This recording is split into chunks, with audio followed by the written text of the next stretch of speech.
la démarcation.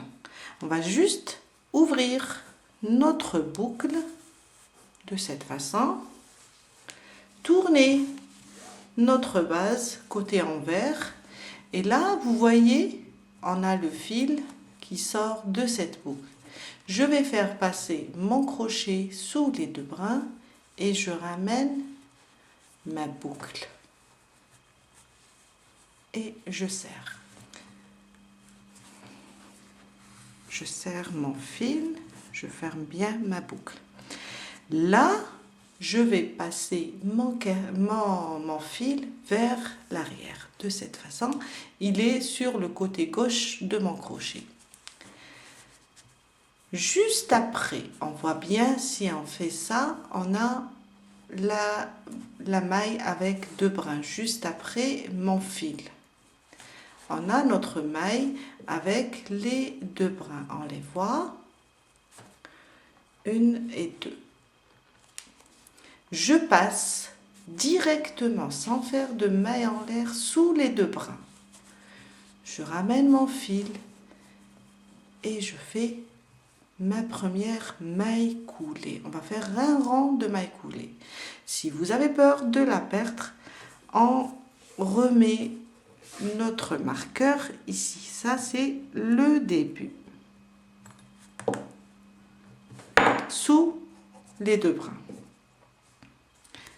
Maintenant, on va se déplacer avec des mailles serrées, des mailles coulées, pardon, sans trop serrer la boucle, car après, on va travailler sous les deux brins de chaque maille coulée. On va faire une maille serrée pour monter. Je passe sous chaque deux brins du rang précédent et je fais une maille coulée.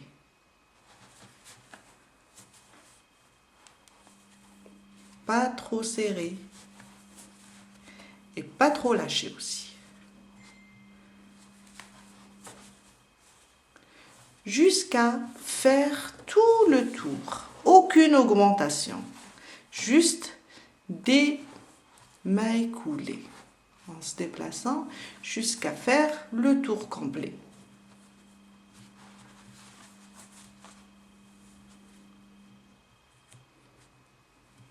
Oups.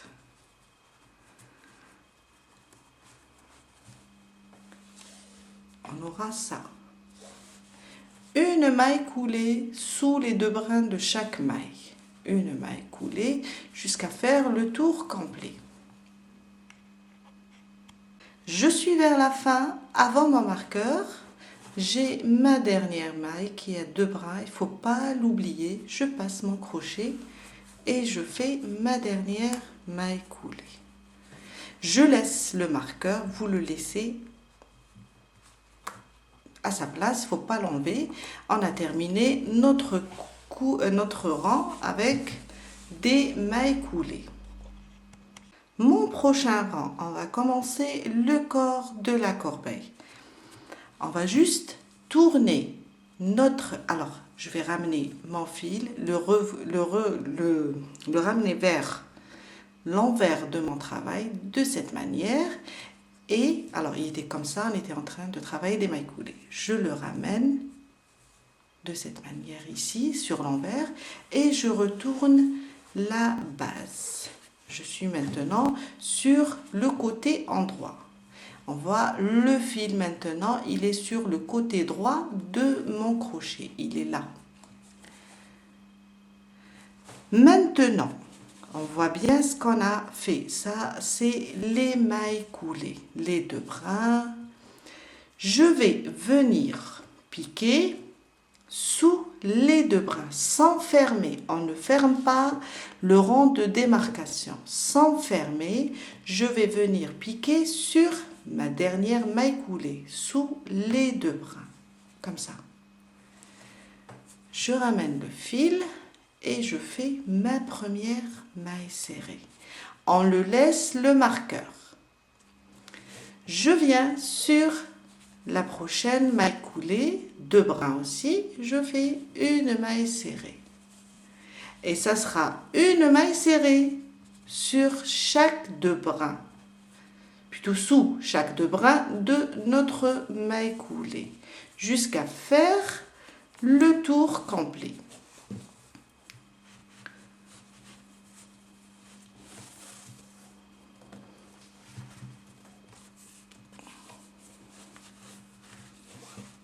Faire le tour complet des mailles serrées individuelles. De cette façon, sous chaque deux brins. Les brins de la maille coulée. On est là. Je viens, je passe sous les deux brins. Je ramène le fil et je fais une maille serrée. J'ouvre pas la boucle, mais j'allonge ma maille serrée en la travaillant. Pour que ça soit plus facile sur le rang prochain de travailler entre les pieds, car on continue avec le point d'épi. Comme ça. Et ça, c'est le début du corps. Je suis arrivée à mon marqueur. Je l'enlève cette fois-ci. J'ai fait une maille serrée individuelle sur chaque deux brins de la maille coulée.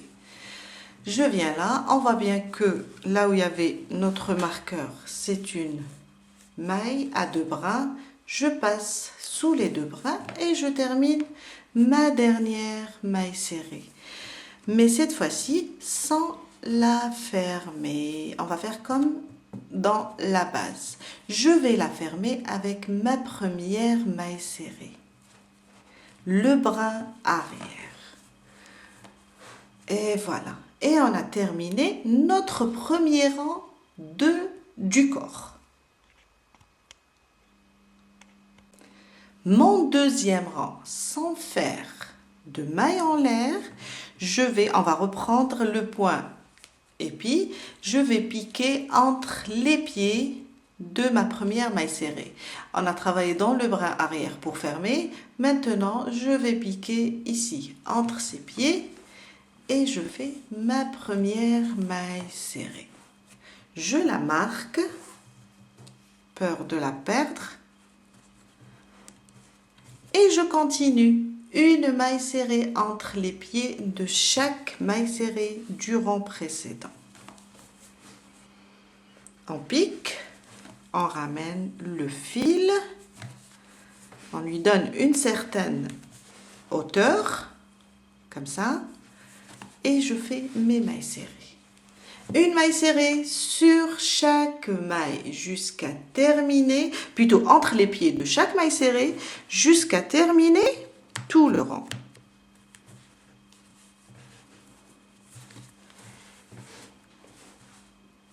Et on continue jusqu'à arriver ici.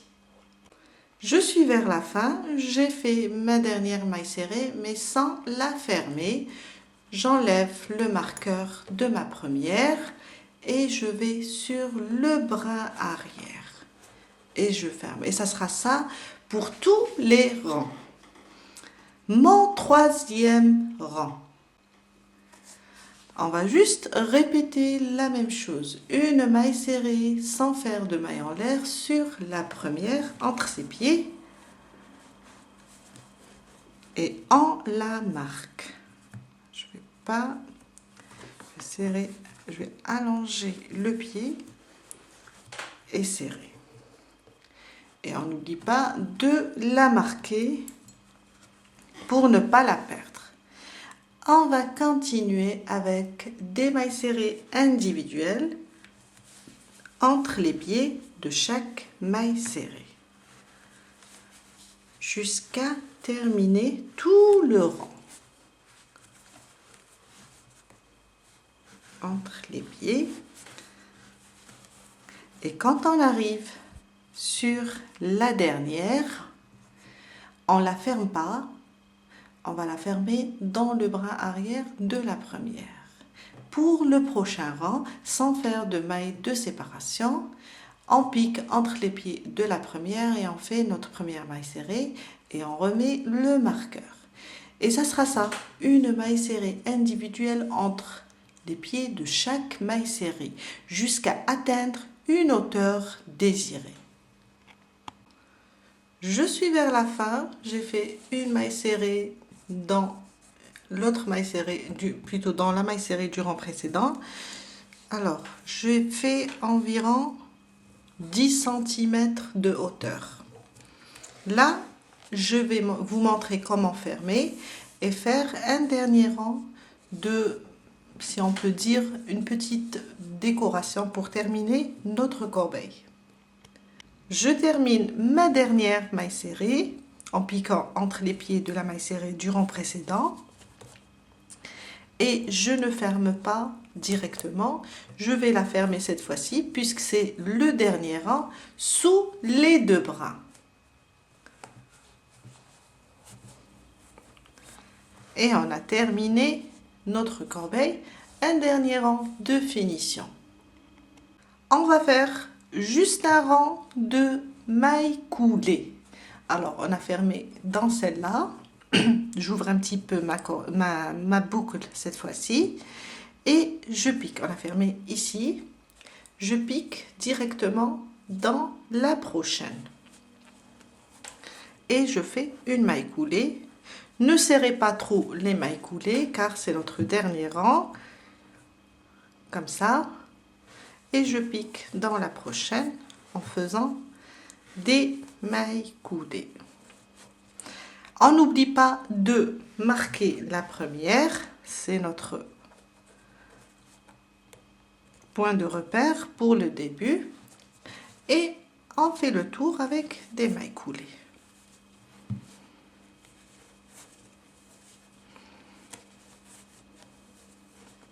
Jusqu'à arriver à notre marqueur.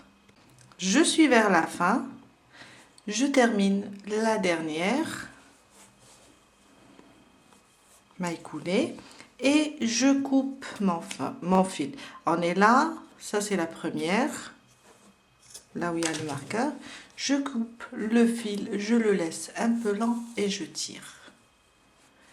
Maintenant, là où j'ai mon marqueur, je passe mon crochet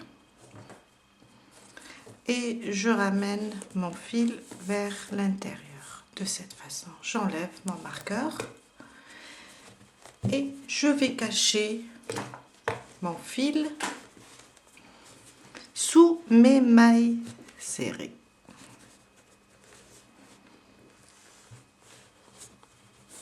Jusqu'à le cacher entièrement.